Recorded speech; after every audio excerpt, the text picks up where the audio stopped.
Of all history's greatest monsters, you are by far the most evil thing I've encountered. Offer your soul to me, Dark One. No! You can't have my soul! I don't even... Look, just get in here. Keep your grubby soul. Gunter, who told you you could fly? Behold! I am Orgalord! I was studying to be an antiquarian of ancient artifacts. Now, I never believed in the supernatural stuff myself, just had a fascination with superstitions. But everything changed when I came into contact with this item.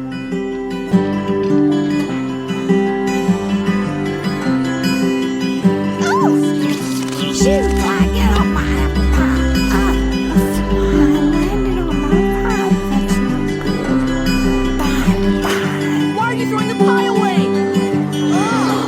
Flies wanted it. They can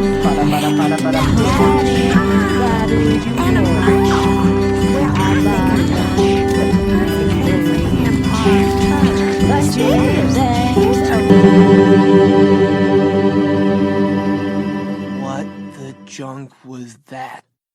I think it was beautiful. Adventure time, come on, grab your friends, we'll go to very distant lands with Jake the dog and Finn the human. Our fun will never, will never.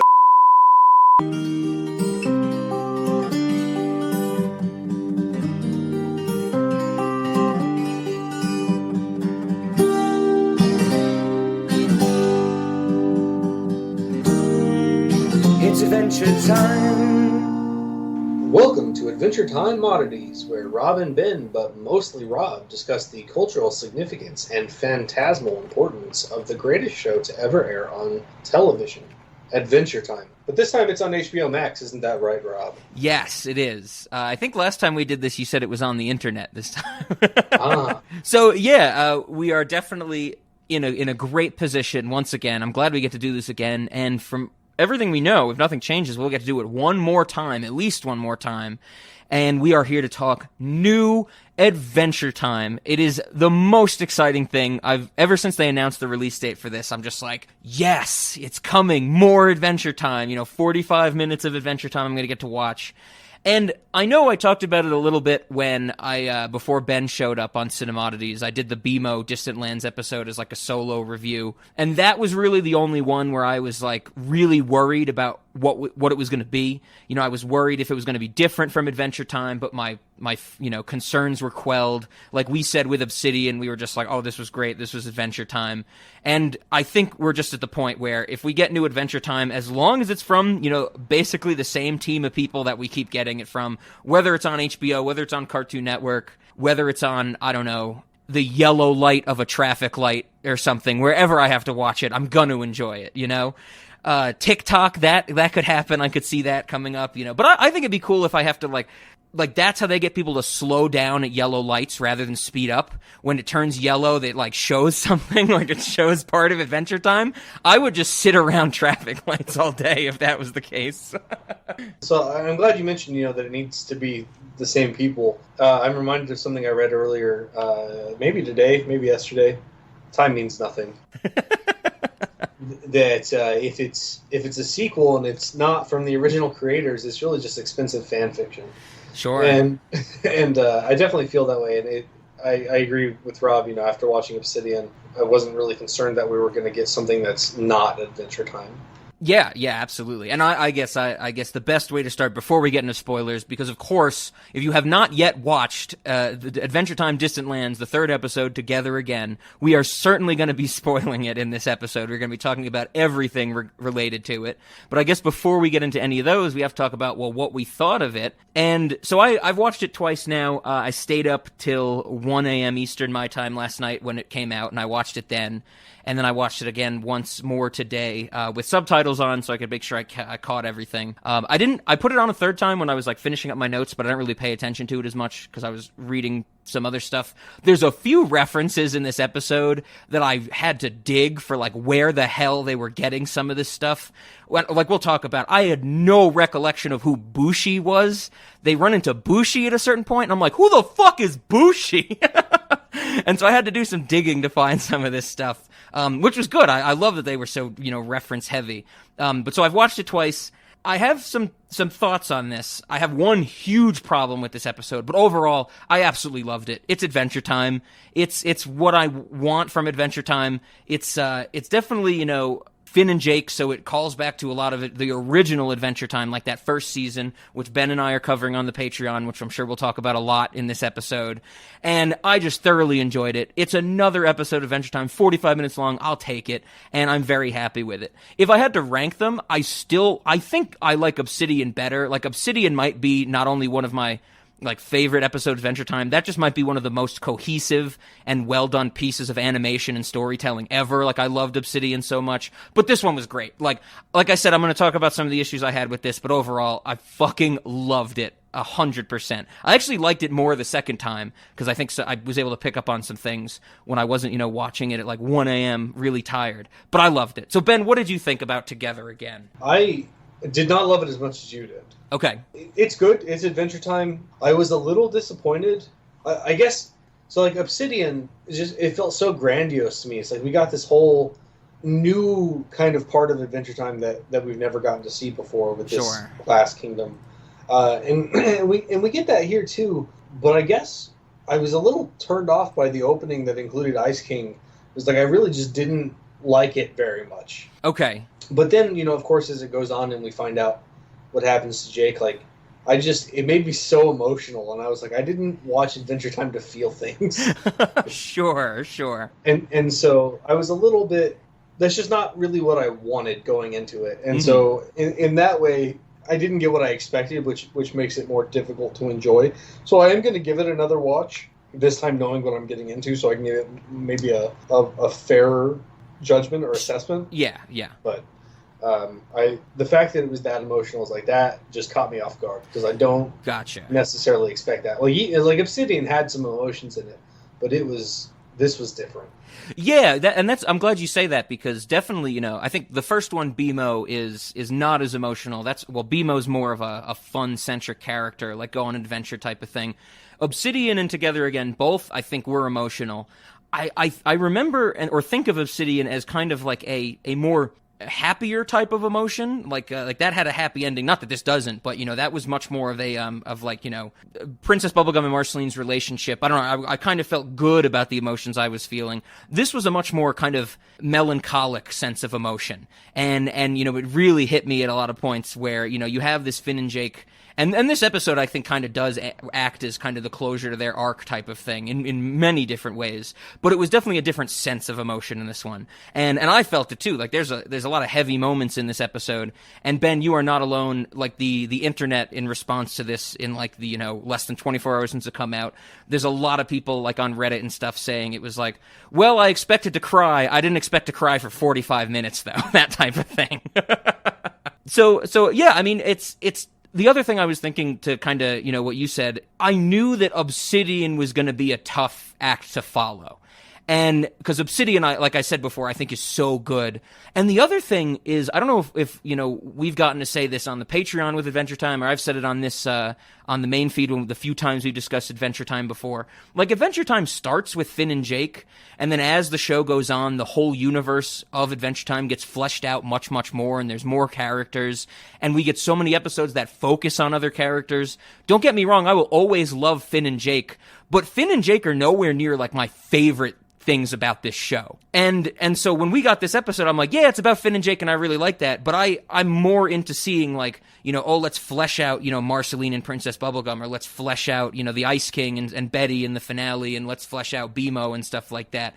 That might be a hot take that Finn and Jake aren't, like, my favorite things about Adventure Time, but I knew this wasn't gonna catch me as much as the other episodes have. I mean, lore-wise, Ice King is infinitely more interesting. Oh, absolutely. Yeah. If we had gotten an episode that was just about Ice King, I would have been happy for it. You know, Definitely. to have the Simon part of Ice King, not like, and that's the thing is like at the beginning of this, like we get Ice King, but we get, I mean, kind of like season 1 Ice King. Like, Yeah, we get yeah. really not fleshed out Ice King, and I was like, I don't, Yeah. I don't care for that. I felt the exact same way. And of course, the episode Together Again explains why that's happening. But that whole, like, first maybe like 9 to 10 minutes of Together Again before, like, that first reveal happens, it seems like it is a full-on callback to the first season. Yeah. I guess we should say, you know, this is the first Distant Lands episode to have the original intro, like, theme and the little stuff. Like, Obsidian just started, and then it starts in media res, where they're just in the ice cream tunnels being chased by, like, the waffle cone trolls or whatever they're credited as. And, you know, and they're having just, like, nonsense adventure, and they're talking, and they're like, you know, how many flavors does this have? Finn's like, 1, nay, 2, I say nay, and it's a very, very, like, season 1 type of callback, I thought. And I'm totally with you, and I know we've said this on the Patreon as we've gone through season 1, where I think the last episode to come out on the Patreon, we were up through episode 16 of season 1, where it's just like, we like it, it's goofy, but it's so bland compared to, like, later Adventure Time when there's so much more going on thematically with the lore, with the characters. It's like everything's almost so one-dimensional. And I'm with you, like, that first, like, 9 minutes of this, I'm just like, okay, we're here again. Like, you can tell slowly that something is off in these first 9 minutes. Like, you can tell that something different or weird is going on and eventually gets revealed. But without that, this would have just been straight, like, I don't know, I don't want to say boring, but kind of like when Finn's saving the Turtle Princess or Lumpy Space Princess, I'm just like, oh, we're doing this again type of thing. And it's just like, the whole thing was where I'm like, Lumpy Space Princess can fly. Like, they should have picked a different princess for this. Yeah, I have to agree. Like, I think if the episode had kind of continued down that route instead of getting to the reveal, like, it would have been a straight up disappointment, I think. Oh, absolutely. It could have just been an episode that I forgot happened in season 1. Exactly. And that's honestly, that's not what I want. I want these episodes to stand apart and at the same time still be Adventure Time. So maybe I want too much, but I think you know what I'm talking about. Oh yeah, absolutely. But no, I mean, once the reveal happens, and you know, if you have not seen this, or if you did see it and fundamentally misunderstood it, the episode basically is Finn is in the afterlife. Finn has died, Jake has died, a lot of people, a lot of characters have died, and we get this journey through the land of the dead and the different dead worlds. I have to say, once this reveal happened the first time I was watching it, I was like, I am still in love with this idea, because when Obsidian happened, you get that little touch of Finn at the end, when he shows up in the van, and like Bronwyn and Simon are there, and we see the tattoo of Jake on Finn's chest, and Finn's older, he's like, I think we said he's either late 20s, early 30s, whatever. He's different from the Finn we know, and the whole internet was ablaze of like, does this mean Jake's dead? Like, is he dead? Like, what do we know? And that was kind of like the big thing from Obsidian. Everybody was like, that was a great episode, but what about Jake? Like, what's going on there with Finn and Jake? Is Jake around, or just not adventuring? Is he dead? Whatever. And then this episode is just like, yeah, everybody's dead. I love that thing where it was like, yeah, we're going to say, yes, he did, but of course you should know that everybody's going to die eventually, except the characters that are immortal to some extent. And so I love that this episode was just like 10 minutes in, boom, everybody's dead. We're on this even playing field, and we just kind of go from there. I thought that was great. I'm so glad this episode didn't come down to like, oh, it was going to lead to Jake's death or something like that. Like, it just starts us there and gives us a different twist on that type of story, of revolving around death, I mean, is what I mean by type of story. I would have been happy to see how Jake died, but I get the impression that his death wasn't particularly spectacular from the way that everything kind of happens. And like, I feel like Jake might have just died of old age. Yeah. It seems that way for Finn, too, because he's so old when when he gets out of the dream parasite thing.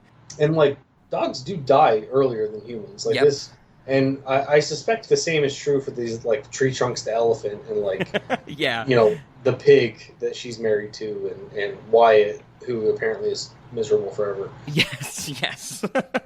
So yeah, I'm with you that it, like, makes sense that we're in the kind of the afterworld. And I definitely liked that they centered this episode around the reincarnation stuff. Yeah. Because that is yeah. something that we get throughout the seasons of Adventure Time. Like, we get to see Shoko and whatever the tiger's name is. Yeah, it doesn't. It's just Shoko's tiger. It doesn't have a name. Okay. Which one, I have to say, that was the thing, like, the biggest, like, you know, OMG moment for me watching this was, you know, they established the rules that people in the land of the dead can take the form of any of their past lives. And so we see Finn transform into the past lives that we know about, like Shoko, like the comet, like the pink blob, like the butterfly. Near the end, Finn transforms into Lumpy Finn from the second episode ever, which is Trouble in Lumpy Space, when he gets bit by Lumpy Space Princess and almost turns into a lump creature. And I'm like, I guess that counts as a past life. It's some form of transformation. They said that he could be anything from his past. Like, that's why he's okay. able to look younger also. Sure. Yeah, absolutely. A great little meta line where he's like, Mr. Fox is like, that's what you're going with? And he's like, yeah, it's recognizable. Yeah.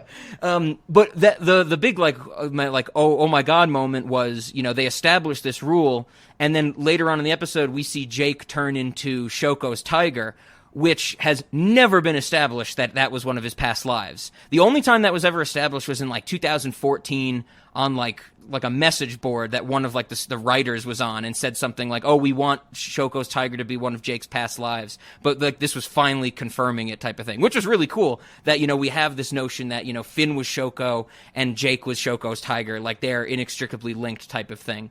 And I totally agree with you that this gets it's good that this gets centered around reincarnation, because I know when we talked about it in our Obsidian discussion, and I think it's still the case, that you have not seen the finale of the original series of Adventure Time.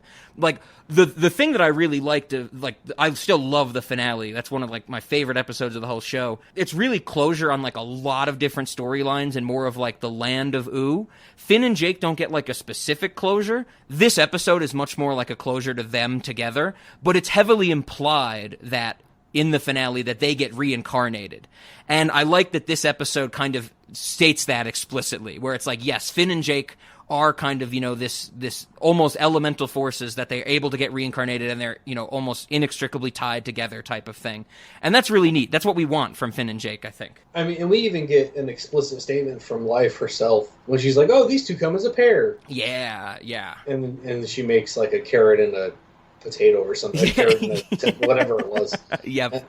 And of course they break and whatever. But it definitely, you know, that's like a nod saying, like, Finn and Jake are paired together cosmically. Exactly. And that's really, really cool. Because the framing device of the finale is that there's these two creatures, Shermie and Beth, and they, like, find the King of Ooo. They go to the King of Oo's shack because they want to, like, that's the adventure they want to go on.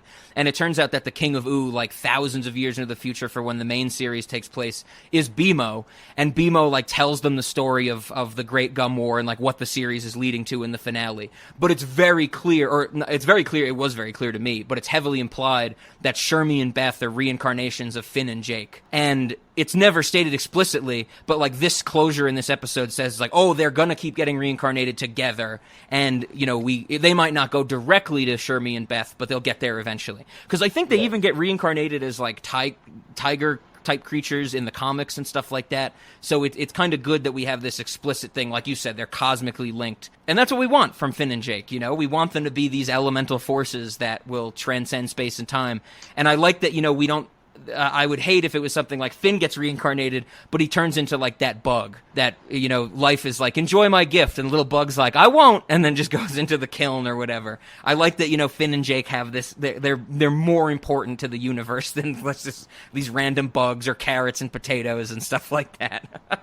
Yeah, I agree with you. I'm glad that we didn't get something, like, as fundamentally disappointing as that would have been to find out that, like, Finn and Jake become something non-consequential. Yes. But of course, like, that can't happen in the sense that, like, I think at some point we are told that Finn is like an element of change or something like that. Yeah, exactly. So, like, Finn is he is important to the universe in the sense that change needs to happen. Yep. Yeah, and which we know. I mean, I've always thought that when in the series, whatever season it is, where they go through Finn's past lives or he sees glimpses of his past lives, I've always liked that, you know, we get actual episodes about Shoko, and Shoko has a lot to do with, like, the Candy Kingdom coming up and stuff like that. I like that, the comet is a huge part. Like, that's definitely an element of change. One of his past lives was the comet, is that right? Yes, yes. Something like that? Yeah, yeah. Where was Jake for that? I don't know. That's a good question. Maybe the comet hit Jake. Sure. It was a smaller orbiting figure or something like that. Something caught in the gravitational exactly, yeah. But I've always liked that, it says that like Finn was a butterfly, and I've always taken that to be like a chaos theory type thing. Like, the butterfly, something so small, can be an element of change. And then the pink goo, I've always just thought was like a goofy Adventure Time joke, But maybe the pink goo has a lot of actual importance. We don't know. We don't really know anything about it. Is it related to bubblegum at all? We have no idea. We've only ever just seen it sit in one stationary position. Do we know where it fits in the order? Was it before Shoko or after Shoko? I think it's before from what we've seen. Maybe bubblegum is a descendant of Finn. Yeah, could be. Who knows? So, but yeah, I mean that like the whole reincarnation idea is really cool. And like we said, it's always something that's been established in Adventure Time, so it's glad that it focuses on it, which I totally enjoy. So when I first watched this, I definitely, I enjoyed it, like I said, but I definitely got the feel that they were, like after I finished it the first time, my first impression was they were trying to jam too much into one episode. Like, I felt like it was very, very, almost like incredibly paced, just to fit a lot of different stuff in. I didn't get that sense too much on the second time, but that was kind of my first takeaway after watching it, that I was like I like this, I like what they're going for, but it seemed like they were jamming so much stuff in. Because there's, we have that whole first opening thing with like the dream parasite just to get to the reveal.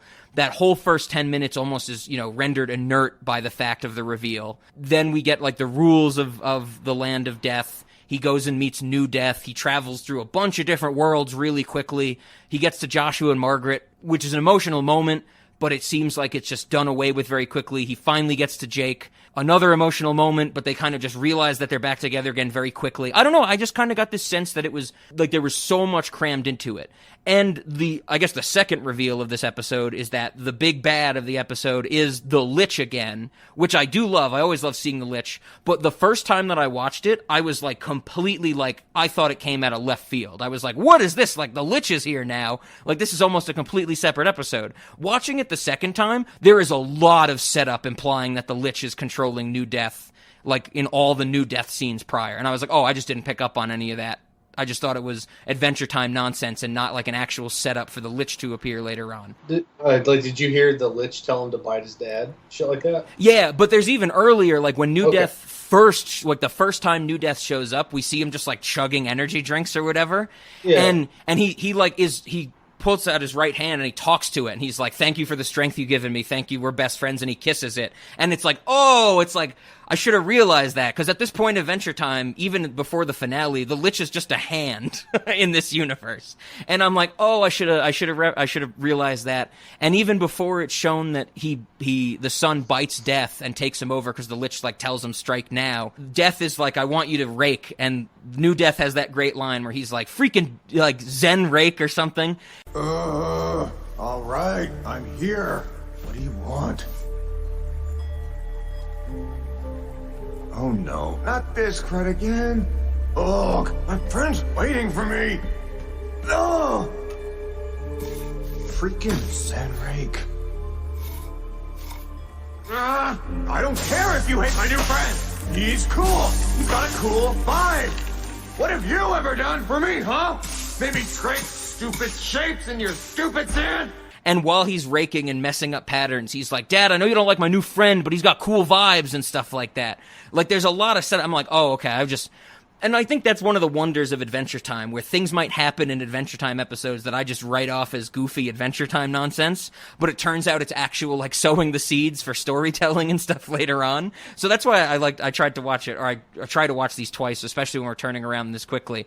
But the second time around, I didn't really get the sense that they tried to put a lot of stuff in. I thought it flowed a lot better the second time, at least knowing where it was going. But did you get any sense like that, about the pacing being too fast or anything? It definitely felt kind of chaotic there in the middle, and the stuff with his parents. I agree that was like a little bit short-lived, but then like they're not gone for the whole episode, so it's like they come back and he interacts with them again, so it didn't feel too bad to me. Sure. But it was rather sudden. And then there's like what their other brother that do we know anything about? Oh yeah, The artist? Jermaine. Yeah, Jermaine's only in like 3 or 4 episodes. Okay. And then, but he is completely sidelined in this one. Like, he has just, like, laugh lines where he's like, little brother, I'm here too. And he's like, oh, he's gone already and stuff like that. And then even, I think, Tiffany, when Tiffany captures, like, the whole, like, Joshua, Margaret, and Jermaine, I feel like he's sidelined once again. But I love that Tiffany calls Joshua Hat Jake, calls Margaret, like, Lady Jake, and then calls Jermaine Worst Jake. And I'm just like, okay, I mean, I guess, you know. That was good Adventure Time nonsense. But yeah, I don't know. I mean, the pacing, I guess I never felt fully engrossed in, like, any one scene because they were short enough that it was like... Yeah, I totally agree with you there. Like, everything seemed just to be, like, so quick. And then even, like, the end, when they're like, fighting New Death, and then the reveal that it's a Lich, and then they're fighting each other to like, decide who's going to be New Death type of thing, or New Death or whatever. That's also intercut with, like, the Tiffany stuff, and her being, like, saved by the family. And it definitely seemed like they were cramming so much in. I just wanted, like, to focus on one thing, which it finally does at the very end, which is great when we get the reincarnation stuff and things like that. Like, Jake he's like, Finn, you know, we're going to be together and stuff like that. But it definitely, like, it seemed like it was all over the place. But I think knowing where it was going when I watched it the second time, I was much more kind of okay with that. Because, you know, it did seem a little more cohesive, at least. But there's also, like, a lot of references thrown into here and a lot of, like, fan service and stuff like that, which I don't think is inherently bad, and I'm not against. If anything, I love me some fan service and Adventure Time. But, like the Bushi thing that I mentioned, I was just like, I'm like, you know, why don't I remember Bushi? That type of thing. Like, who the hell was Bushi? And I had to look that one up, and then a lot of the other stuff that I noticed, I don't think I would have remembered unless you and I had so recently rewatched the first season. Like, there's characters, like the Cobbler from His Hero shows up in one of the Dream Parasite things. And there's so many things where I'm like, oh, it's season 1 minor character callbacks that I only remember because we watched those episodes within, like, the last few months type of thing. So it was incredibly dense with some of that. And then, like you said, the chaos in the middle, when Finn is just jumping through different dead worlds, I really wanted just, like, more time focusing on some of those. Because there's a few, or a handful, where he just pops into it, and he's like, Jake, and then just disappears. I'm like, I want to know more about these dead worlds. And then the ones we spend time on are, like, they either get blown up quickly, like the Joshua and Margaret one, or they just kind of, like, are nothing. Like the 50th Dead World, the Nirvana / Enlightenment / Zen or whatever. It's just, like, yellow. And I do like that, the New Death says something where he's like, I schemed my way for a freaking hippie choir or something like that. Like, even he's disappointed with it.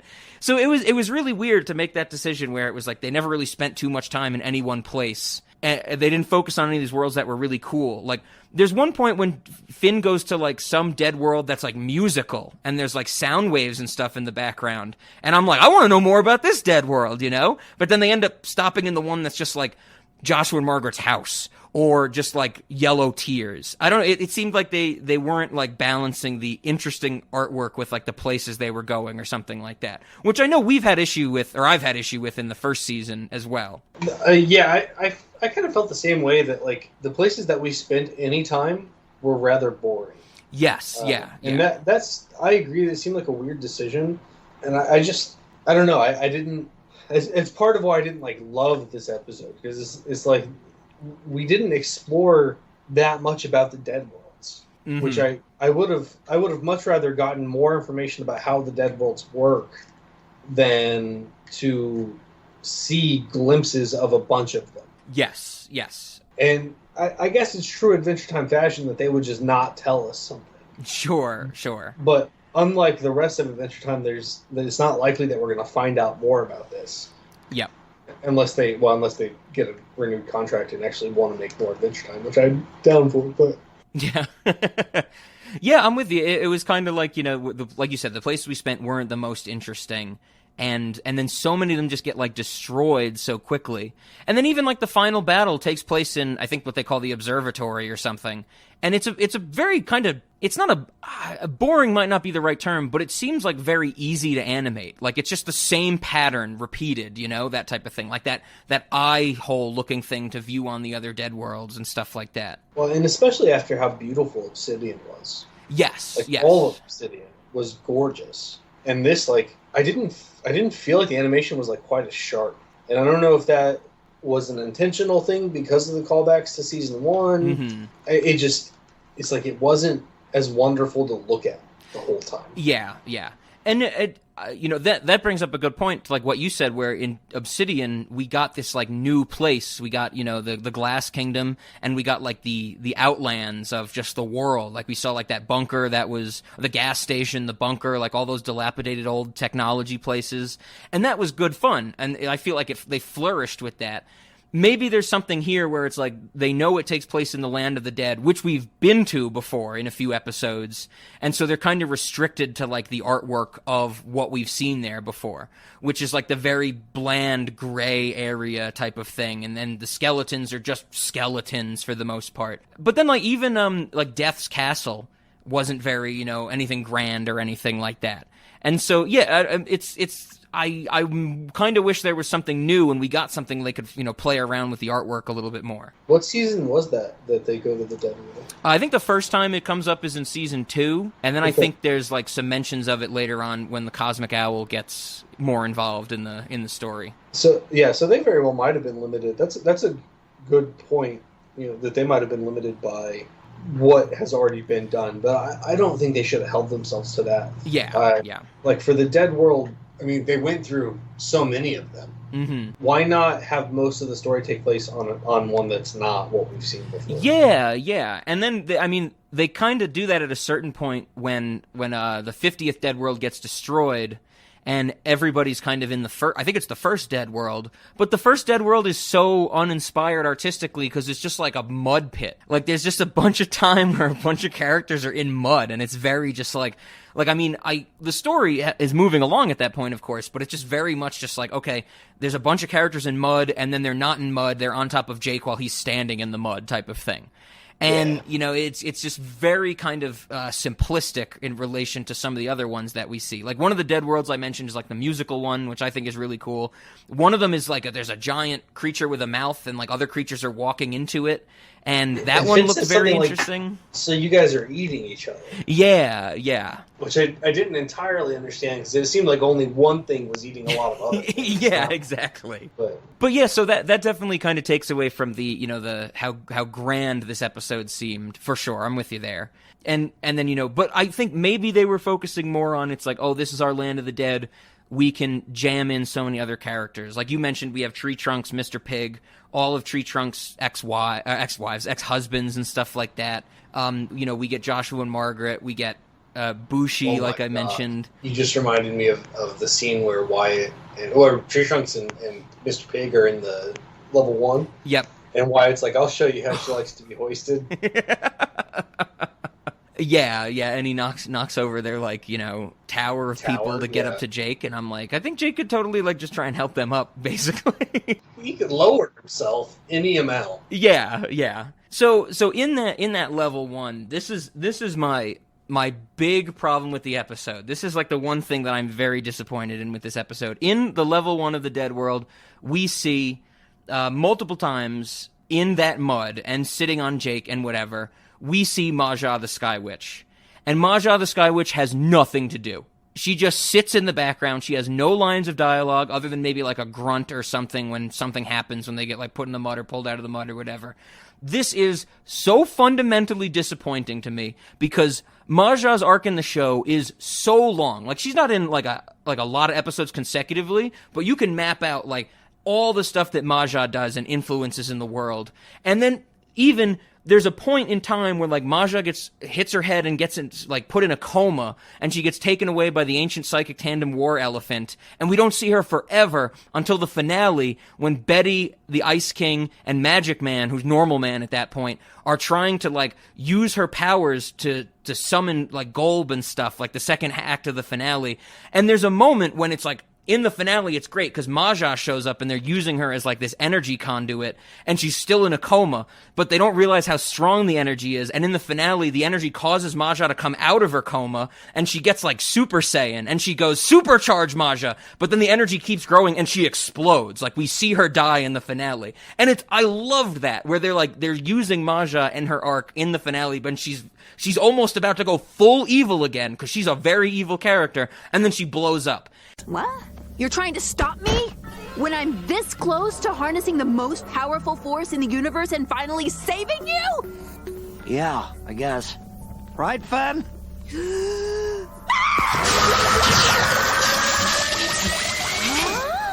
Emotional supercharge! Finally, my time!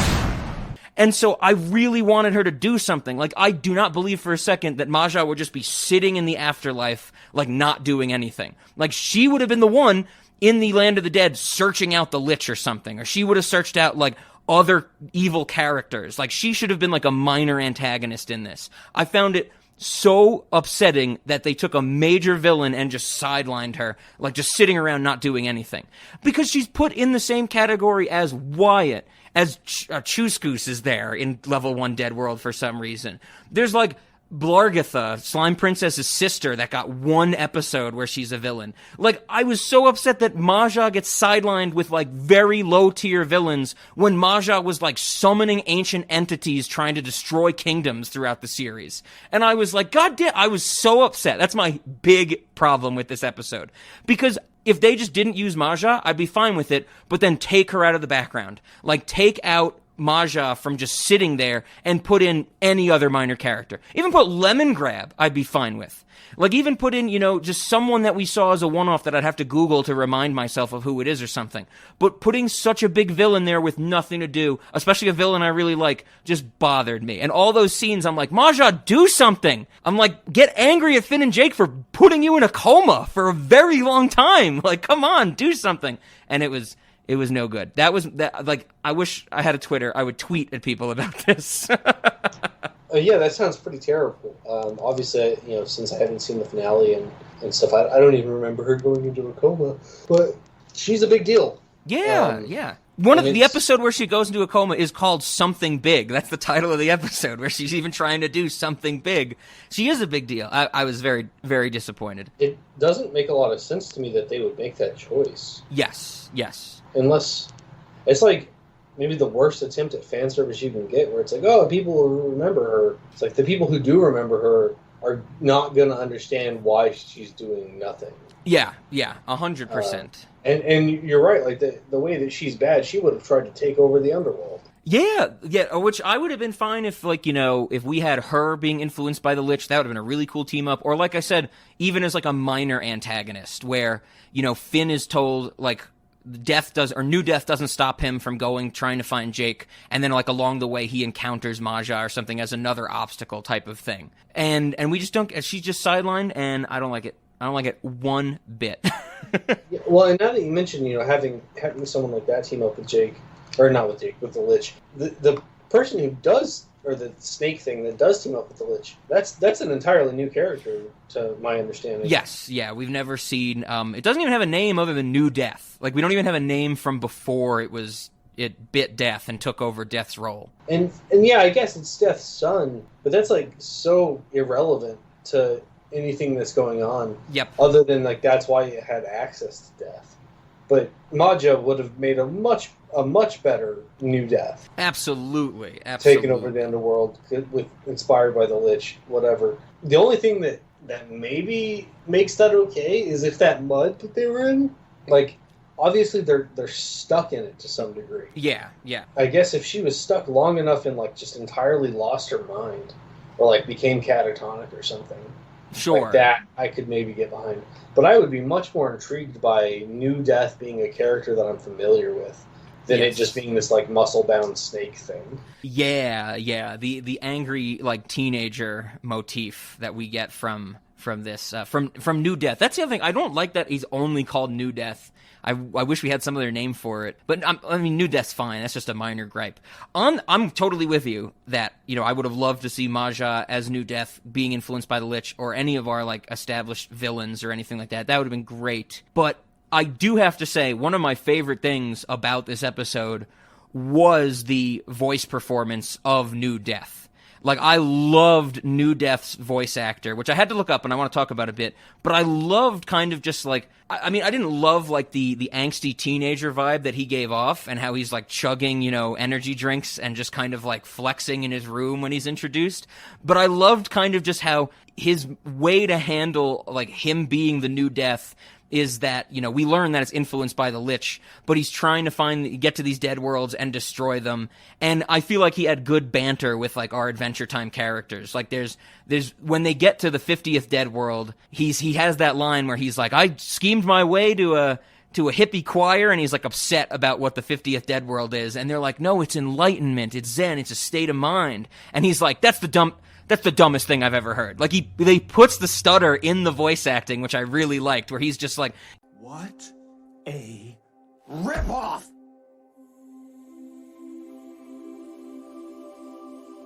I hardcore schemed my way into a hippie choir? 50's not just a place. It's a state of mind. That's the dumbest thing I've ever heard. Hey! I rule you! Yo, don't push Bushi. Chill. Don't tell me what to do! You're all gonna pass my judgment now. And I say, everybody out! It's almost like, you know, he's not that smart of a character, and he has these thoughts where he's like, this is stupid, I want to destroy it, but it like shows in his voice acting. I thoroughly enjoyed the performance from New Death, who I had to look up. It was voiced by Chris Fleming, because I didn't notice the voice actor right off the bat. Like, it definitely wasn't like a Tom Kenny or something. And so in the credits, his credit is Chris Fleming, who I had no idea who it was. I had to look into him. I did find a tweet from him yesterday, or today, I guess, when this episode came out. And he was like, new episode of Adventure Time on HBO Max, I'm this toxic lizard. And he like posted a screenshot of New Death. And so he called himself Toxic Lizard, which I like as well. But Chris Fleming has not done like much of anything. Like, he has something like only like maybe 10 credits on IMDb. He's very active on Twitter though, and some of the things I saw on his Twitter are like crazy. But he's probably most known for playing the main character Gale in the YouTube series Gale, which I'd never heard of, but I looked into, and there's like 40 episodes of it. Each episode's like 2 to 6 minutes, and they seem to be all about an incredibly aggressive, like upper middle class urban mom, and she's just dealing with issues that aren't that big. They're either, the one I watched, the issue was crazy. She thought other moms in like her like social group were coming to her house to steal her couscous, and she has like a treasure chest full of couscous. I kind of loved it. Like, the 6 minutes I watched of this, I was like, this is so fucking weird. I'm totally into it. Because it's this dude, Chris Fleming, playing like a middle-aged mom, but not doing a voice and just dressing up in women's clothing. And there's stuff where he's like, I think this bitch stole my couscous. And it like cuts to him tying up this other mom, and he's like, so there I was, about to burn my house down with Betty in it, but then I realized she had Israeli couscous. That's not the type of couscous I have. She just keeps her own couscous in her purse. It was wild, and I'm gonna check out more of it. So right as I was about to torch my own house with Bonnie in it, I decided to take one last victory bump of that couscous she stole from me. I noticed that it smelled like the Gaza Strip, and the diameter was twice the size of what I keep in my chamber. This was Israeli couscous. It wasn't from my supply after all. Bonnie must just keep it in her purse at all times like some kind of starchy good luck charm. And for that, I can only respect her. So it was all a misunderstanding. To celebrate and to ease the tension, we go on a whole grain bender, take enough couscous and rice pilaf to see the devil. I black out, wake up the next morning feeling like a bucket of ham, and I see I'm sitting out in my sea kayak. I look up to see my husband, Dave, standing over me, tells me I have a problem and I need to go to detox. You think I'm gonna go there and lose all the cul-de-sac cred I've worked to achieve? To cheer me up, he brings me a Yanni CD. Don't get me wrong, I'd let Yanni in my Acropolis any day of the week, but I would have preferred a gift card to Crate and Barrel. Nothing gets me hot like a decorative twig bundle. I'll do a deep dive into Chris Fleming, but I loved his performance in this episode. Like, I loved his voice acting as New Death, and I thought it was a worthy successor. We should also say that once I realized this episode was about Land of the Dead, I was like, uh-oh, they're gonna have to find Death. who's only been in like 4 episodes of Adventure Time ever, early episodes, but his voice actor is Miguel Ferrer, who died 4 years ago. And I was like, how are they going to handle this? And I think they handle it very, very, nicely and respectfully. They don't give Death any dialogue. Because I think that they kind of know, it's not like they made this episode and then Miguel Ferrer died, so they had to rewrite it or anything. They know that Death's not the focus, that they didn't really need to give him dialogue or anything. And then, of course, Miguel Ferrer gets an in memory of special thanks at the end of the credits, as does Polly Lou Livingston, who died in January of this year, who's the voice actor for Tree Trunks. And so that's why Tree Trunks only has lines that are like, oh, hi, Finn, and things that they had in the bank, basically, because she died a few months ago, which is very sad, of course. But it also kind of makes sense that this episode gets, it's about Death, and then we get all these special thanks are dedicated to in memory of like these dead voice actors. And then it also, Michael Lyman and Maureen Molnarchik, if I'm pronouncing that correctly, they also get in memory of, because they were sheet timers for a lot of Adventure Time, and they died in the last year or so. It's a very sad episode in that respect as well, that we have a lot of death in real life, with characters that we've established in Adventure Time as well. Dang, I didn't know. Yeah, Polly Lou Livingston I will only know, I should say, as Tree Trunks. And I think that, like, Tree Trunks is what she got famous for, because I remember, like, watching Adventure Time back in the day with, like, you for the first time and then showing it to other people. It's pretty much like consensus that when you start watching Adventure Time, you're like, what's the deal with that fucking elephant? Like, why does she sound so crazy? Why is she so unnerving and stuff like that? And so she's great. And I've loved Miguel Ferrer for years. And it's great that he gets cameos as Death.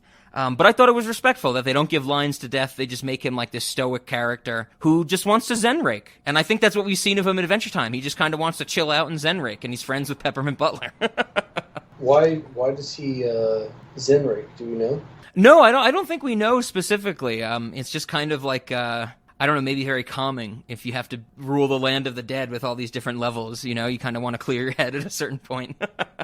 Do we have any idea, like, what kind of motivation Death has? Like, Death is the father of New Death. Yes. And Life is the mother of New Death. Yep. It's like Death and Life are banging? Yeah, that's unless they have a way to make babies that is different than most people make babies, who knows? But yeah, they definitely imply that there's some relationship there, and which I kind of like is the idea of, you always hear the saying like death is a part of life and that type of thing. Right. And so of course there's some like link between them. This episode turns it into that, it's a familial link, that they have a child together, which I'm fine with. They don't spend too much time on it. I also like the fact that, the Lich in the afterlife is still trying to end all life. Like, he's that very basic, just continuous force of, no matter where I am or what I'm doing, I'm working towards one goal of just making sure all life ends. And he wants to turn off reincarnation from the afterlife, which is, I guess, technically a way to end all life. If you turn off reincarnation, maybe that implies that there's a finite amount of souls in the universe, and then eventually they'll all burn out or something.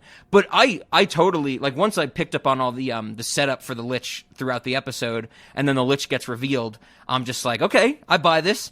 The Lich is, like I've said to you before, Ben, there's a late episode, like maybe 5 or 6 episodes before the finale, where Finn has to, like, take down the Lich for the last time in the series, and Sweet Pea's in it and stuff like that. And Finn says to the Lich, he's like, you're so basic, it's dumb. Like, you have one goal, and it's just to kill, like, to end life. And it's like, that's so basic, it's stupid. You've bested me in many worlds, child, but I always return. Yeah! You're so evil, it's boring! You're basic, man! Yes. While the mortal world doubts and questions, I know exactly what I am. I am the ceaseless wheel. The last scholar of Golb. I am your doom. But it's like, that's just what an elemental force is. It just wants life to be stamped out, and it's never going to stop. And I love that little touch at the end of the episode, and Together Again, where Mr. Fox becomes Death. And then the Lich is like, well, hey, you need a strong right hand. Like, he's immediately trying to influence the new Death. And Jake is just like, stop this. Get the hell out of here. Yeah, I was intrigued by the decision to toss his hand out into who knows where. Sure, sure. Because it seems like that's just begging for the Lich to come back eventually. Yes, I had the same thought, and I guess that raised the question of, do we have a way to, like, actually destroy someone in the afterlife? Because we see them destroying the dead worlds, but, like, Finn lives through it, Margaret and Joshua live through that explosion, like when the dead world gets destroyed. They could have sent him down the bottomless pit. Oh, that's a good point. We never see anything there. Yeah, that would be the best bet. I was thinking of, do they keep his hand in a jar? But I think that's problematic because the Lich has, power of suggestion and stuff, and you wouldn't want it to get out. But yeah, you're absolutely right. Put it in the bottomless pit. I would love to see that as, you could even continue that in a very fun Adventure Time way, where this episode ends where they, Jake picks him up, stretches him, and puts him in the bottomless pit. And then some episode later, much later on, it turns out that the bottomless pit isn't bottomless, it's just very large. And so then the Lich is back and type of thing. Yeah. And then we would even get something where the Lich is like, describing his trials and tribulations of just falling for years or something like that. Well, I mean, as far as everyone believes, the bottomless pit actually is bottomless. Yeah. Tiffany says something about it being bottomless. Like, it's cool. It's like, yeah, it is cool. But yeah, I don't know. It just seemed weird to me. Like, it's like toss the Lich out into the open. He's gonna land somewhere. Yep. And he's not gonna give up. Yeah, exactly. So but I do like, and this, like you said, this is from episodes before the finale. Finn saying something like, "You're so basic, it's stupid." Like, that's pretty fun. Oh yeah, that's a great thing. Like they're like last showdown at the time, of course, because we get him again in this episode, where it's just like, yeah, like the Lich has one goal and one goal only, and for Finn, who's, a human and complex and deals with all these other villains, that go through different iterations, or villains in the sense of, like, they have different motivations. Finn would totally think that. He'd be like, dude, like, come on, like think differently, like, think outside the box. And the Lich is like, I don't give a shit, It's like, I am just the force of death, basically. And it was great. I always like the Lich. I mean, the Lich design is awesome, whether it's a hand, whether it's the actual Lich, whether it's half Billy or, a type of thing. And they got Ron Perlman back, he's still the Lich in every iteration he voices him, which was great to see or hear. And it makes perfect sense, like I was saying. Like, the Lich is going to be trying to influence death or life in any way it can, no matter where it is. And it's just, I totally, bought into it. In this episode. But like we said, it should have been him influencing a more established character type of thing. It's a little weird that the Lich is in the Dead Worlds to begin with. I wasn't aware that the Lich could die. Oh, sure. So in that episode, I'm pretty sure it's called Whispers, when they have their showdown and Finn calls him so basic he's dumb. I'm pretty sure Sweet Pea, like, stabs the hand and it, like, puffs into all the ghosts, like the green ghosts that we usually see from the Lich. I guess that means it's dead to some extent. It is kind of interesting where we don't really know the rules of this land of the dead, where is it like people's souls go there? Can the Lich have a soul type of thing? Is it really a living creature, or is it something more elemental or things like that? And if the Lich, so like everything is allowed to take on his body structures from the past, like why isn't the Lich just his whole body? Yeah, that's a good point too. Absolutely. So obviously, like, either that is a plot hole or the Lich is different. Yeah, I would be more inclined to think that the Lich is different just from what we've known about it for so long. The only reason that the Lich's hand exists in the universe that our Adventure Time takes place in is because when Finn makes that wish that the Lich never existed from Prismo, it creates that, like, splinter reality where the Lich eventually does end up existing because, like, nuclear war happens, and they have to go into that reality because the Lich starts fucking up that reality, and they cut off his hand and it, like, goes into the warp reality. So, like, multiple version of this Lich's hand exists, which might make it special as well. We don't know. The only thing we really know about the Lich is that it has one goal and one goal only. That gives me, like, Donnie Darko feelings. Oh, sure. Maybe it's all going to end at the beginning. Who knows? But yeah, the Lich is not going to go away. But you're right, with Jake just throwing him into a void, like into the sky void, not the bottomless void. It's just like you said, it's asking for him to come back. Absolutely. See, one thing I really liked about this episode is when Finn and Jake are fighting over who has to make a sacrifice to become Death. Sure. And not get to be with the other one. And it seems like if, whichever one of them had become death. Well, for one, I don't think there's any reason they couldn't have just hung out as dead things. Yeah, one of them's death and the other one's just there. But it's touching. They're just like, no, I love you. I'm gonna do it. And they're just like hitting each other over and over again. Yep. To the point that they're like exhausted and just sitting on the ground punching each other. I like the exchange when, like, right at the start of that fight that they have, Jake says something like, "You're gonna go around and like take the souls of little bunnies." And Finn says something like, "Old man Finn was a bunny slayer," or something like that. he's like, "You've been like I lived after you, Jake. Like you don't know how many bunnies I killed after you were gone." Yeah, definitely that was pretty funny. And like the bit, like even right before that, when they kind of freeze the new Death Lich character. It's like, what's that? It's a note from my mom. Yeah, that was awesome. Absolutely, I had that one written down as well. It's a note from our mom, and then I like the setup of that when he goes to Margaret and Joshua's house, and Margaret gives him a bunch of weapons and stuff, and then he's like, "These are paper talismans," or something like that. And the way she says it is very matter of factly, and I like that as well. In case you have to fight evil or something like that. Like one of them says something like, "Evil, go away." Yeah. She says, "Here's some paper talismans for spiritual warfare." Yeah, that's right. Spiritual warfare. Yep. Yeah, that's all good. I like that fight. That was speaking of where we were getting at animation before. That was when the episode really started to click for me with the animation, when they're fighting the Lich and they're fighting each other about who's gonna take over New Death. Like when they first get the stick, the kiss of life, the stick with the snake around it, and they're like tag teaming New Death and like tossing the stick back and forth, I'm like, here we go. Like this is what I want to see, you know? But then we have the issue of where it's intercutting with Tiffany and stuff like, and not that I dislike Tiffany or anything, but at that point the stakes are clear that, if Tiffany falls down the bottomless pit or not, I could give two shits about at that point. Like I want to see them fight New Death more. Right. No, I'm with you on that.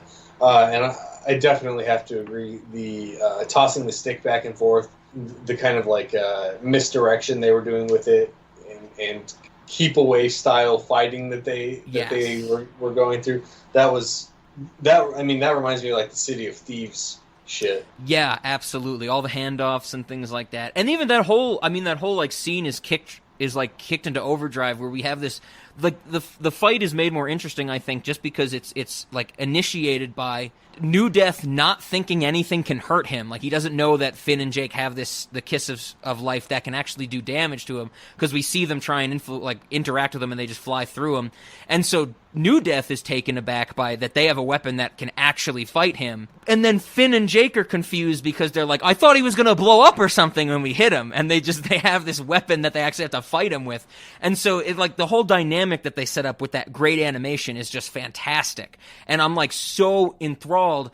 And that's the thing. I wish they didn't cut to Tiffany and the bottomless pit and the Joshua and Margaret stuff, because after they cut back from Tiffany and we see like New Death get knocked back or something, we see that Finn is in the Jake suit, like with the stick of life, and I'm like, what? I'm like, I want to see that fight. Like I want to see them going to town on each other. Definitely that, and to get to see Finn in the Jake suit again, that would have been glorious. Yes. But instead they do waste that time on Margaret and Joshua and Tiffany, and how they're like gonna redeem him as a soul or whatever. Yeah. And that comes off to me as like that fan service where they're like, oh, they're having a fight, let's put Finn in the Jake suit type of thing. And even if we just show it for a moment and show like, Finn coming out of the Jake suit, we still get to show it off. We still get to say that we did it. And it's like, no, I want to see, like, the whole reason we like the Jake suit is because the episode Jake Suit is about the limitations of wearing Jake as a suit. And like, I want to see them fight somebody like a big boss with that, like New Death. Definitely. And it's too fast. It's not, we don't get enough of it. Yep. It's like they didn't earn the payoff of being able to, say that they used the Jake suit whenever they barely gave us any Jake suit. 100%. I'm with you there. And that's the thing. I mean, the ending would have fired on all cylinders, I think, if we had like a great extended like fight sequence or something like that. And that would have been interesting because, we definitely don't get that in the BMO special. We don't get too much fighting in Obsidian. It's more like the music aspects and then some fighting when it's weakened. It would have been great to see like an all-out battle here type of thing. Because what we do get is so good. Like, whether they're fighting New Death or they're fighting each other. Like, I love that stuff. Like I was mentioning before, like Finn and Jake are fighting each other. They're turning into versions of themselves from the past while they're doing it. And it's like, that's such a neat idea, such fluid animation. Like, go, do it, you know? Like, come on. That's what I want to see for a solid, 3 minutes. Yeah, and the transitioning back and forth, from their old selves, like, that just was so fun to watch. Yes. So yeah, I'm with you. It can't be perfect, but I'm kind of, now that we're talking about it, I'm kind of getting more of that vibe that you mentioned, but you didn't get as much the second time, of it being like they tried to do too many things. Okay. And so it's that might kind of explain some of my disappointment with it, is like not enough of it was fleshed out. Sure. Whereas in Obsidian, we got like a very focused story. Yes. Yeah, I think that's why I loved Obsidian so much, because we had all those time jumps and flashbacks and stuff, but everything was clearly connected thematically, and what we were learning about Marceline's, history as a child was directly influencing what was going on now with Princess Bubblegum and the Glass Kingdom. And here, it's like they wanted to do, it's like, well, we have the Finn and Jake arc, but then we also have the Tiffany arc type of thing.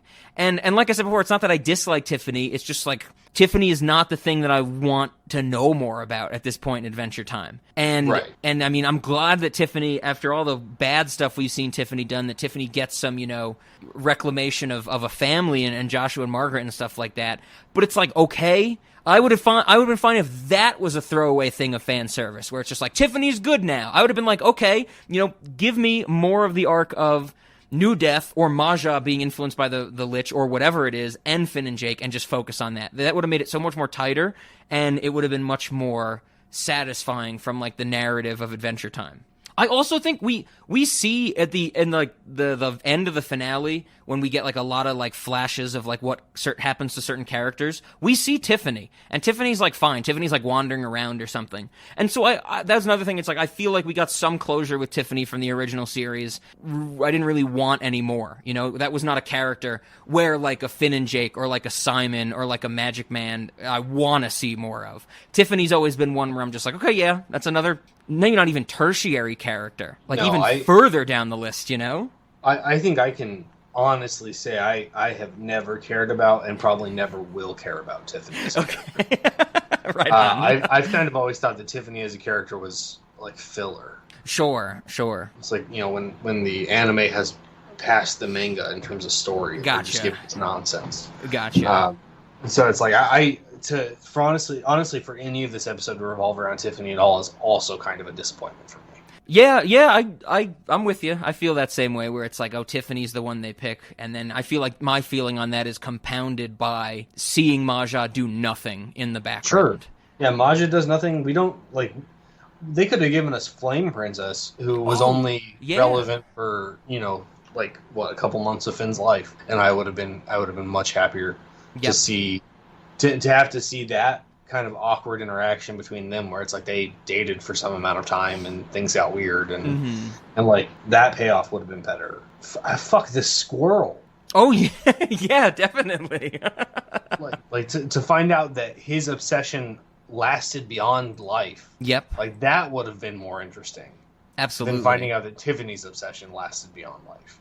Yeah, I'm with you. Yeah, Tiffany was a weird choice for sure. Especially since, like, the last episode that actually involves Tiffany in a major role is more about Susan Strong than it is about Jake. So I felt like Tiffany was one of the ones I felt was closed. That arc was done. I was happy with it. It's it's a choice to make her as big of a part of this, for sure. I've never cared for the character. Yeah. Always thought the character was kind of dumb. It's like, it just wants to be friends with Jake, and is, other than that, fairly annoying or pointless. Sure.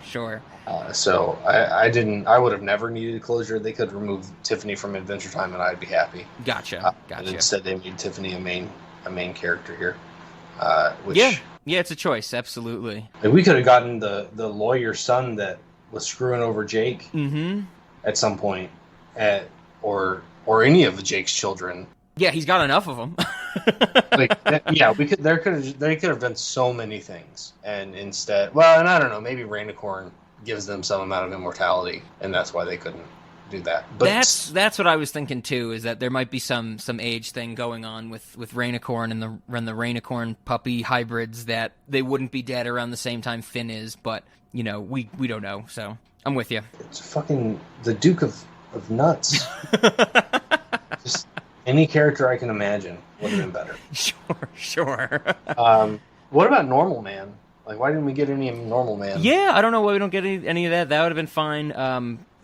We don't get any Simon, but I think there is some implication that Simon might be immortal after the events of the finale. So, especially because the way we see him in the finale as Simon, and then as we see him at the end of Obsidian, where time has clearly passed because Finn is older, Simon looks exactly the same. So there is something there, but you're absolutely right. Like Normal Man, once he becomes Normal Man, I feel like he should age like a regular Martian, which we know have regular lifespans and stuff. So yeah, that's the thing. I feel like there was some notion of them saying, let's make this take place in the land of the dead. Let's double down on this thing about, so many people were asking about the status of Jake. Is he alive or dead? Let's double down and say, well, of course, everybody's going to die at a certain point, or many characters are going to die at a certain point. And it's a cool thing. It gives you a sandbox to play in. But at the same time, it's such a big sandbox that when you think about it, you go, well, why didn't I find that toy? Or why didn't they play with that piece in the sandbox and things like, or why did they pick up Tiffany and not pick up Normal Man and things like that? Why not pick up Maja? Why show Maja? It's almost like a double-edged sword when they give themselves so much creative freedom that it's easier to poke holes into it. Where, like we were saying, give us the Glass Kingdom, give us a story or a kingdom that we've never seen before. We establish through flashbacks that has clear importance to Princess Bubblegum and Marceline's relationship, but it's not like, why didn't we get to see this character in the Glass Kingdom? It's much more limiting, and it's kind of one of those things that, we've said on, like, the example that comes to mind is Memento, where I'm like, stop giving Christopher Nolan $100 million. Give him $20 million. Restrict him and see what he plays with there. I feel like it's the same thing with this thing in Adventure Time. They're like, they built themselves such a big world that it's almost like, well, they didn't do it right, or we can critique it, or, armchair quarterback it that way, and it comes off as a little disappointing. Yeah, that's well put. It does have a lot to do with the fact that they could have done so many things. Yes, yeah. And they chose not to, which makes it that much more offensive. Yeah. Yeah, I mean, on the like I mentioned before, the whole Bushi thing, where, once again, going with the voice performance I love from New Death, I definitely found it hilarious when New Death gets to the 50th Dead Zone, and he's upset about what it is, and then he goes to Bushi, and he screams at Bushi, and he's like, hey, I rule you, and just punches and knocks Bushi over. I thought that was a great moment. And then, but Finn and Jake are like, hey, don't hit Bushi or whatever. I 100% had to Google around and be like, who the hell is Bushi? Because it turns out, from the episode High Strangeness, which is the episode that reveals that Tree Trunks is being abducted by aliens and has alien hybrid babies with these aliens, which we do see one of in this episode, one of the Greys, as they're called. There's an episode where, in that episode, High Strangeness, there's a point where Tree Trunks goes to the Veritas Brigade, which is that small group of Candy Kingdom people that are trying to, break free of Princess Bubblegum's tyranny. And Tree Trunks goes to that meeting, or a meeting of the Veritas Brigade, to talk about aliens, because Princess Bubblegum's rockets are hurting the aliens that she has children with. And in that meeting, there's a banana guard that's like, hi, Tree Trunks, I'm a conduit for an alien entity known as Bushi. There's a 50-50 chance he'll talk through me during this meeting. And then immediately after he says 50-50 chance, he goes, oh, it's happening. And he does like a facial expression change, and then it's like, I'm Bushi. On my planet, they speak in colors instead of words. And that's it. Like, that's all Bushi gets, is just this one banana guard with like this tuft of hair. And it's not even the banana guard. It's like just an entity that can take over this banana guard. And that's in Enlightenment for some reason. And I look at that and I'm like, that's cool. That's an Adventure Time throwback. It's interesting that it's one I had to look up that I don't remember. But it's a bummer that it's like I had to look it up because I don't remember it because it was not that memorable to begin with. Like, it was like a throwaway joke type of thing. It wasn't like a focus on anything. It didn't tie into any grander scheme. But that's a character they choose to name drop in this episode. Where, in comparison, a good callback in this episode is when Finn first meets Mr. Fox, and we just see Finn clapping as he's walking around the land of the dead. So, the rules around here are simple, or they used to be. I'm not sure with this new regime. Anyway, your spiritual style and past life quotient usually what are you doing? It's a signal Jake came up with so we could find each other if we got separated in death. Oh, look, Finn. Shh. We gotta find Jake so we can be reborn together. And Mr. Fox is like, why are you doing that? And Finn says, oh, it's a call or a signal that Jake and I came up with to find each other if we ever got separated in the afterlife. And that is established. There's like a whole 1-minute discussion about that in the James Baxter episode from like season 5 or whatever, where Finn and Jake think they're about to die, and Jake is like, you know, clap this many times, and he does the clap, and that's a much more interesting callback where, you know, there's some reference to, oh, Finn and Jake have thought they were going to die, so they invented this way to find each other in the afterlife. He broke my squishy bones. Don't worry, Jake. I'll block this one. Finn, when we wake up in the 9th dead world, promise me you'll listen for this sound. What? Just that there's a lot of dead people there. We might get separated. I'll be the one going. And that's like attention to detail. The Bushi thing is almost too much attention to detail. Sure. Yeah, I mean, I didn't remember the Bushi thing at all. There's a mention, the Fox says something about somebody that got reincarnated as a boat or tugboat or something. Oh, yeah, Bufalina, who I think was a goose that in one episode, like, Finn tries to do matchmaker between Mr. Fox and this goose. But it turns out Bufalina gets turned into a tugboat. Okay, yeah. So, like, I also didn't really know about. But I guess it makes sense that the Fox would care about that since he is the one that brought it up. Yeah, yeah. So at least that one is like, well, there's a reason that irrelevant character is relevant at the moment. Sure. So I guess a question comes up is God, hold on. Before we even change, is this like, oh God. So we got enlightenment, we got this alien thing. Is this somehow related to Scientology?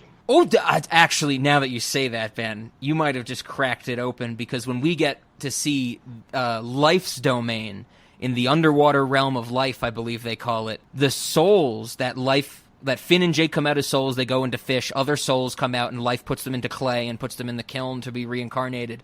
They come out of a volcano. And that is a very big part of Scientology. I'm pretty sure that Xenu put DNA in Earth's volcanoes and they erupted and spread life around Earth. You might have cracked it, Ben. You might have, this episode might need to be rewatched by us and recontextualized in the vein of Scientology. I'm just saying, like, it kind of, that adds a little bit of credence to a throwaway character. Sure. Being in enlightenment. Yeah, absolutely. I think we have more confirmation this is about Scientology, because I think I'm hearing the Scientology police banging at my door right now as we're speaking. Is Tom Cruise there? Tom Cruise is definitely there, and John Travolta's in my closet. Hey, it's really nice in here. Yeah, see? I feel really safe. Oh my God. Hello? Hey, come out of there! Tom, it now appears that John Travolta is also in the closet, and he refuses to come out. Here with more details once again is R. Kelly. I was just standing here. Tom Cruise locked himself in the closet. Then John Travolta come. Now John Travolta in the closet too.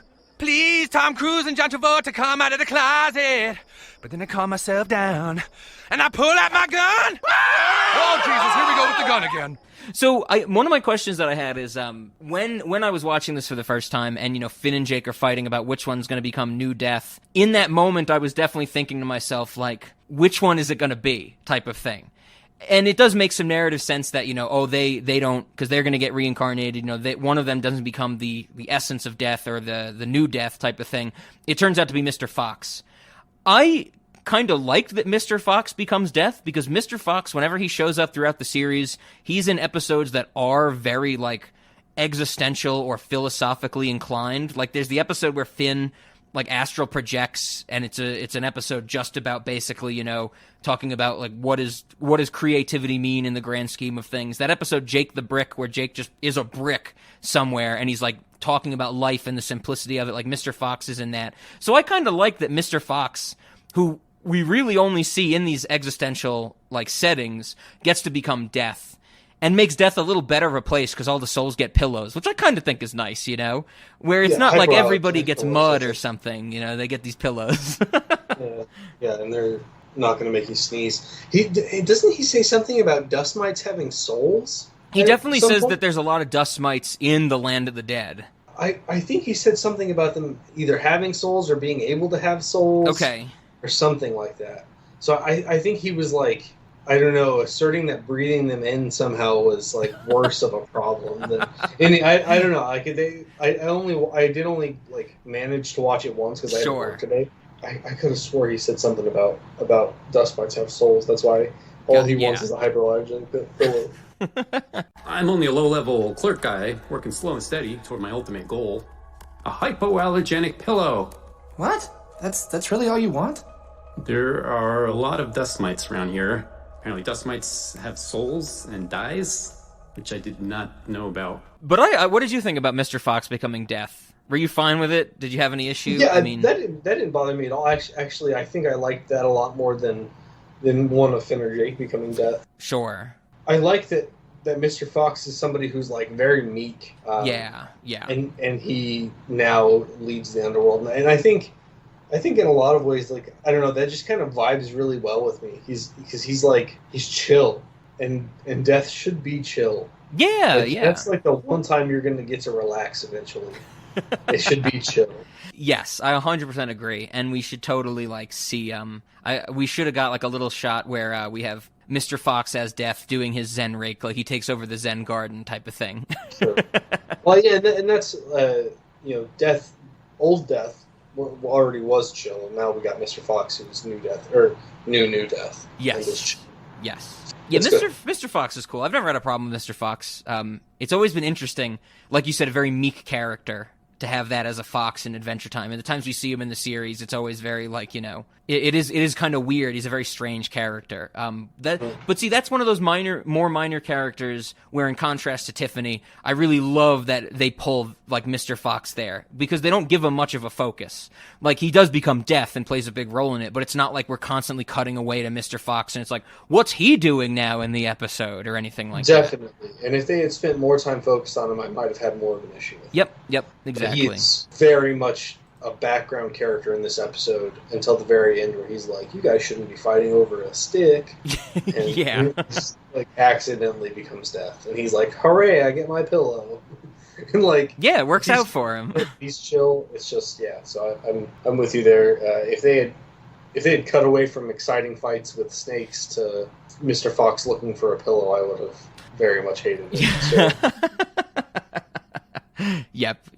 I think the other thing I wanted to mention, of course, is it's Adventure Time. We always get some great, goofy lines. There were definitely some that stood out to me. Even though it was the whole first 9-10 minutes is strange and that callback to season 1, I loved some of the lines in there. Like, classic, original Ice King, where he has the princesses captured and he's like, well, you can only save one of them because the other one will fall into a cauldron full of boiling ice. And I was just like, thumbs up. I was like, thumbs up, Adventure Time, boiling ice. I also liked when Jake says something like, we'll meet up later and eat all this ice cream because he doesn't want to come to fight the worms that are attacking the library. And Finn is just like, shut your dirty mouth. Like, he gets very aggressive about it. I thought that was great. We'll meet up later and enjoy all this sweet ice cream, all right? Shut your dirty mouth. I liked the bit where he's just like, why don't we save both of them? And it's like, oh yeah. Yeah, definitely. A little later on, like I said, I love all the voice acting from Chris Fleming in New Death. Like when he's like freaking Zen rake and he's just angry about a Zen rake in general. I liked that. We got an algebraic in this. Yes. Definitely like another more season 1 vibes, I thought, with the math and the algebraic and things like that. We mentioned here's some paper talismans for spiritual warfare. That's a great line. I love when the Undertakers or whatever they're called, they're like trying to get, Finn and Jake when Jake comes down from the 50th Dead World, and one of them says, "Bro, wedge that dog in the gold hole." Like, it's just a very matter-of-fact Adventure Time line that I definitely enjoy. And then right after that, when Jake is stuck in the gold hole and Finn is just getting beaten up by these two, like angels of death, basically. He says he's like all jacked up and swollen and bruised, and he says very, very weakly, he's like, "What time is it?" and just gets punched in the face. And I thought that was great because Jake is just kind of like sitting there or stuck in the gold hole chewing gum at that point still, I'm pretty sure. Yeah. So something, you're talking about lines, something that I thought felt out of place is when we first get to Death's Palace and Finn interacts with the Undertakers. Mm-hmm. It's like they were going for like modern slang, and I was like, I don't like this. Oh, sure. I noticed that. Like, there's use of like jabroni. There's use of, I think New Death says aggro at a certain point. And definitely, none of the words that are used are definitely like, new words. I don't think either of us are saying that like aggro has only existed in like the last 10 years or something, but it's definitely like in the common contemporary younger person vernacular, and so yeah, aggro stood out to me. Jabroni, maybe there's another instance of jabroni somewhere in Adventure Time, but jabroni makes me think of like The League and like adult TV shows and stuff like that, where like they're trying to like play on raunch and stuff. So I'm with you. They do say vibes at a certain point in here. Yeah. And that stood out. And I know Tiffany calls them plebes later on in the episode. And like that is just 100% like common internet culture slang type of thing. Yeah, so I don't know, that it felt like not quite as cringy, but all like in the same vein as that like SNL skit on the Elon Musk episode about like Gen Z Hospital or whatever. Sure. I was just like, this is bad. It's just don't do this. Yeah, because Adventure Time has always thrived on using slang terms or using words that are established, but they're not commonly slang words, like algebraic or like math and things like that. Or it thrives using words that might exist that the common audience will have no like experience with. Like, I know there's some villains, I think Maja at certain points calls like Princess Bubblegum a tranche. Like, I have no idea what a tranche is. That might be like a common slang term from like, I don't know, medieval times or something, but that works to great effect because you're just like, yeah, it's goofy Adventure Time. They're calling someone a tranche. Yeah. But yeah, when you get like plebe and jabroni, it's just kind of like, There's even like significant usage of the word bro in that interaction. Yes, definitely. And I was like, I don't think that Adventure Time like really thrived on the word bro at all. Definitely. It never thrived on it. It was used if, like, if Finn and Jake are having a conversation and the topic is about how they're brothers, they're going to run through a list of words that can mean brothers. Bro will just be one of them. Like, bro won't be the go-to for every sentence starter, or it's not going to be the pronoun that they just use constantly. Right. And, maybe they were going for a certain type of character for those Undertakers, but I didn't care for it. Yeah, I'm with you. The Undertakers didn't do too much for me, for sure. But yeah, you're right. That's a good point. The more modern slang. Another line that stood out to me, of course, I guess we have to mention that in this future, when this episode takes place, Peppermint Butler is now or seemingly the leader of the Candy Kingdom. He has the crown on. Yeah, didn't they say princess whenever they were trying to contact definitely. him? So I did read a little bit online that some people are like, is Princess Bubblegum dead? I think that just might be the culture of the internet. Like, at the end of Obsidian, Jake's not there. So they're like, is Jake dead? And now in this episode, Princess Bubblegum isn't there. So they're like, is Princess Bubblegum dead? But I think it implies that she's not dead because they say, let's contact PB and then go princess,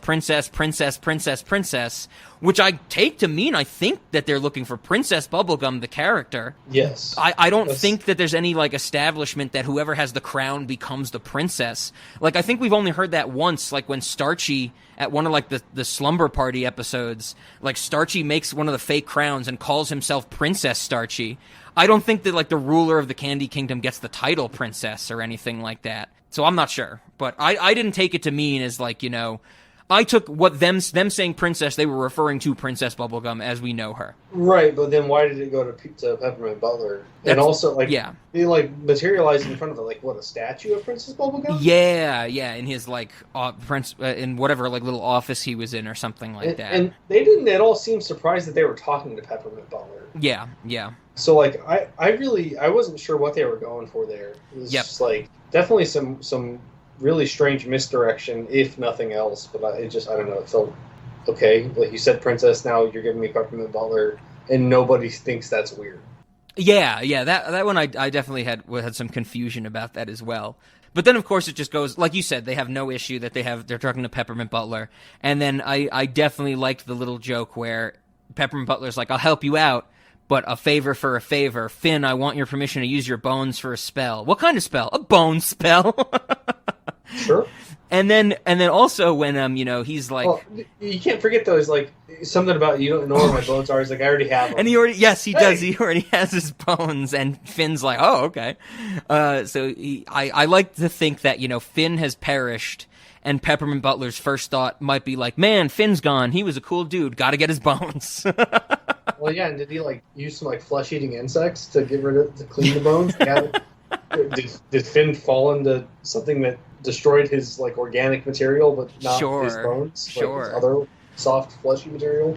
And then we get the little line when Peppermint Butler takes out the candle, and he's like, "You'll be able to stay in the realm of life until the candle goes out." The candle's already almost gone. Yes. He's like, Finn, yes, you have noticed this. And then I have to say, I loved a lot of the animation and the look of Life's realm. I loved it. Actually had multi-plane things going on. That was definitely the best animation of the whole bit, or the whole episode. I think was that while they were in there. Finn as a mer boy, and then Jake was more like a normal fish, and then he had to stretch himself and change his body. Into a mer dog, and I was like, that is interesting. Yeah. And then I loved when Life was talking, or when Life walks around, coral and seaweed grows behind her where she walks. I thought that was a really cool little just extra bit of animation. That was all good. I wish we had more of Life because that whole thing, once again, it seemed part of the episode that was really rushed, where they're well, I guess we should say, I don't think the joke lands that well, where they go and they're like, Life, we need your help.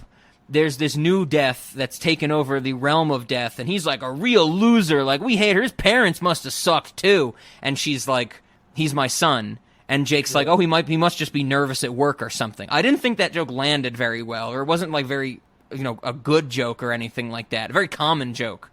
Where, do you remember when we did the thing with Jimmy Custis, and I was like, Ben, at the beginning, we're going to do the, oh, he's right behind me type of joke? Yeah.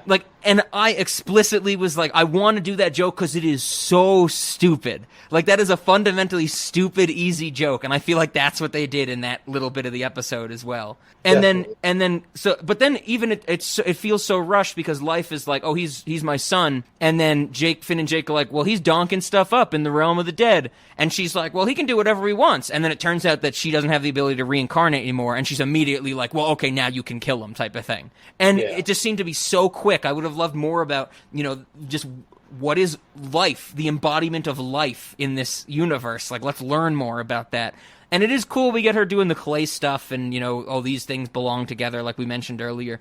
But that whole bit was so rushed, I was like, no, take some time. I want to know more about Life, How does Life feel that her son killed Death? She has to be aware of that because she knows that New Death is the ruler of the realm of death and stuff like that. Is that messing with the family dynamic or anything? Give us any indication. I agree with you that I would have liked more there, but I mean, why that scene is rushed is very clear. If that scene's not rushed, they don't get to leave without getting the warning. Absolutely. So it was a plot device more than a actual decision. Sure. Yeah, 100%. It's just, I mean, that's kind of the thing is, it's there's a lot of stuff that they focus on in this episode that I think the sandbox thing we were talking about before, where it's I want them to focus on different things than they actually choose to focus on. And there's a lot just jammed into 45 minutes. It's interesting, though, to see where they're going to go with the next one. I mean, I don't know if it's going to be as emotional. Of course, the next one, Wizard City, is going to be about Peppermint Butler in Wizard City. I sincerely hope he uses Finn's bones. Yes, that's the big thing is let's see some Finn bone spell. I mean, just any amount of continuity between these. Sure. Or maybe continuity is not the right word, but interconnectedness of story. Yep. For be this is the last bone of Finn that I have, or whatever, that'd be great. Just a little Easter egg. Yeah, absolutely.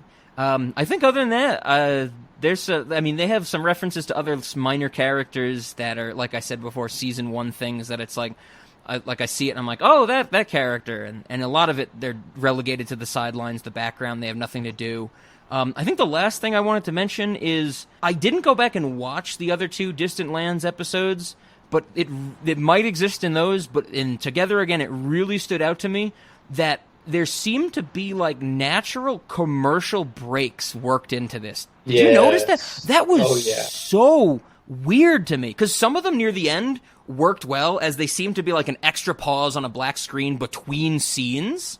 But the first time it happened is like Finn is doing the clap thing, and Mr. Fox says Jake is not here. Finn gets excited, just cut to black, pause for a few seconds, return to Finn in the same exact position.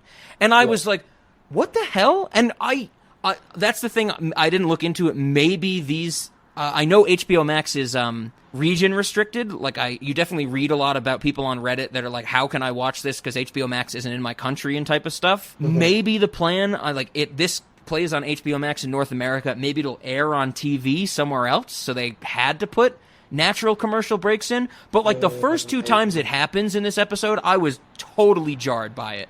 I was like, did playback stop? What the hell is going on? It was so noticeable that it bothered me. Definitely. I mean, I feel like they could have just spliced out the black spot, and then it would have been fine. But no, I'm with you. I was definitely taken aback, and then it didn't take me too long to accept it, but I definitely had like weird vibes of like, this feels like I'm watching something that originally aired on TV. Yes, 100%. And I don't. Like I said, I didn't go back and watch them, but I don't remember that from the other 2 Distant Land specials at all. It was not significant if it existed in Obsidian. Where this one, I'm going to remember it, Like, when the next one happens, I'm going to be like, are they going to put commercial breaks in terrible places again? And this kind of leads to something that's kind of just been, like, at the back of my mind this whole time, is it feels almost like this was made by different people than Obsidian was made by. Okay. Do you have any idea if they were split into multiple teams, maybe? Because this has a very different feeling to me. It could have been. I know the definitely like the main crew is the same. The main crew being like our main lead animators or main directors, main storyboarders, things like that. It could have been a different kind of like actual studio working behind them or something. I didn't look into it that far. But you're right. I mean that's the thing though. I just kind of I think of it as there's so much of the original series Adventure Time. We get such a huge swath of different styles and stuff in there that I kind of just accepted it for this one, where Obsidian and this one are 2 very different stories that I was just kind of like, okay, I can buy into that for sure. But there could have been some different team behind it, in whether it be where they animated it or who put it together or things like that. Yeah, you make a good point. There are so many different types of stories in Adventure Time. Yeah, it is totally. It'd be interesting too. I guess I was more accepting of it for this special because Obsidian and the BMO one are very different as well. Since Obsidian was your first like jump into the Distant Lands, like when I saw Obsidian, I was already just kind of like, yeah, it's different from BMO because it's just a different episode type of thing. It'd be. I feel like if you watched the BMO special, you would think the same thing. You'd be like, this feels completely different from the other 2. Yeah, I'm sure that's true. And I'm going to go back and watch the BMO episode, so maybe I'll get that feeling. And maybe it is the case that this is just, it's such a different type of story that it has to feel different. Yeah. And that could be what's going on, but it just, I don't know, it felt so different to me.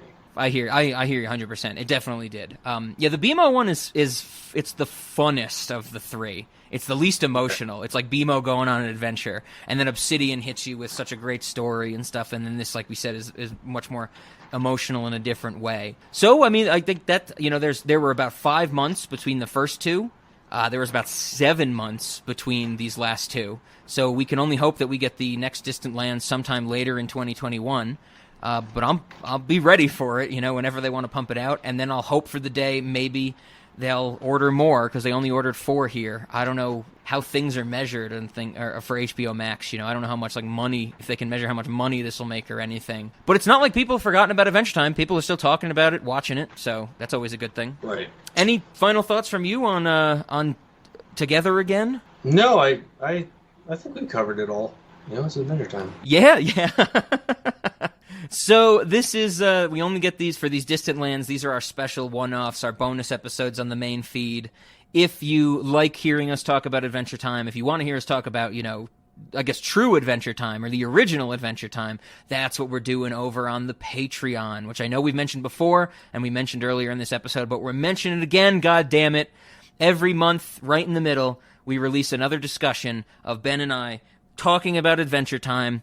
Every episode in a row from the beginning, Like I said earlier, I think at this point we're through episode 16. We do like 2 episodes at a time, and that is some great discussion. So everybody go over to the Patreon, subscribe to it to support the podcast, not only to hear about us talk Adventure Time, but there's other bonus content as well. It's not just Adventure Time, but we're really trying to get the Adventure Time audience in this episode, I would guess. Definitely, yeah. If you want to hear us talk about season 1, as Rob said, that's we've done a lot of it already. I think at this point, is there any point in not telling them that we haven't already done all of it? We definitely have. It's gonna be released on its regular schedule. Yep. So we'll all be there eventually, and then we'll be moving into the later seasons, and you can come listen to us talk about some of the what the more intricate storylines, the more involved lore pieces of Adventure Time, which are really the things that I'm sure it's the same for Rob, but it's definitely the stuff that has attracted me to the series. And even in rewatching the first season, I think you'll hear me say it in some of those episodes if you go back and listen to them. I just don't like it as well. Having seen the later stuff, like I liked it the first time through. Having seen the later stuff and going back, it's like, oh man, this is so simple. Yes, yes. And so, yeah, I'm definitely excited to get to some of that more lore-heavy stuff. And I think anybody who likes Adventure Time, I think it's a good time to listen to for sure. Yeah, 100%. I couldn't agree more. So check out our Patreon. The link will be in the show notes, of course, and you can hear Adventure Time there as well. And then, until next time, this is coming out, in May, so we're still in the 2001 Fort year. Ben and I are going to yell at each other about Angelina Jolie and Tomb Raider pretty soon. That's coming up. It'll be a while until we have another Adventure Time, though, for Wizard City. But I'm waiting. I'll be there for it, like I said. I cannot wait. Always take more Adventure Time. Yeah.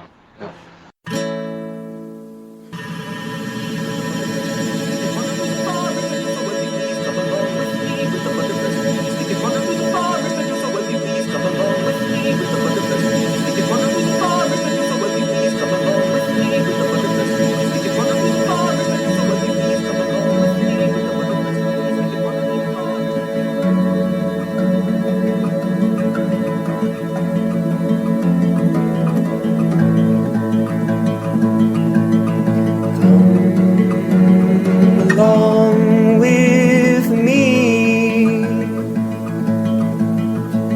with the butterflies and bees,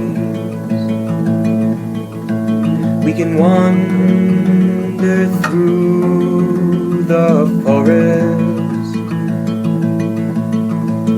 and do so as we please. Come along with me to a cliff beside a sea.